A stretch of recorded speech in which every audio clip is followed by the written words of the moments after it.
నిరీక్షణ న్యూస్కు స్వాగతం. నేను మీ మ్యాజిక్ రాజా. గోదావరి ఖని అడ్డగుంటపల్లిలోని కృష్ణవేణి స్కూల్ ఆధ్వర్యంలో ఆదివారం బాల గణపతి మండపంలో విశేష కుంకుమార్చన అన్నదాన కార్యక్రమాన్ని నిర్వహించారు. మహిళలు అధిక సంఖ్యలో పాల్గొని స్వామివారికి కుంకుమార్చన పూజలు చేశారు.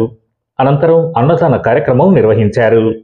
స్కూల్ డైరెక్టర్ మంజులా శ్రీనివాసరెడ్డి మాట్లాడుతూ, ఇలాంటి ధార్మిక కార్యక్రమాలు సమాజానికి ఆధ్యాత్మిక శాంతి, ఏకత్వాన్ని తీసుకువస్తాయన్నారు. పండుగల స్ఫూర్తి తరతరాలకు అందించాలన్నదే తమ ఆశయమన్నారు. ఇంకా ఈ కార్యక్రమంలో ఉపాధ్యాయులు, విద్యార్థుల తల్లిదండ్రులు పాల్గొన్నారు.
మన నిరీక్షణ న్యూస్ను వాచ్ చేయండి, లైక్ చేయండి, సబ్స్క్రైబ్ చేయండి, మీ మిత్రులకు షేర్ చేయండి.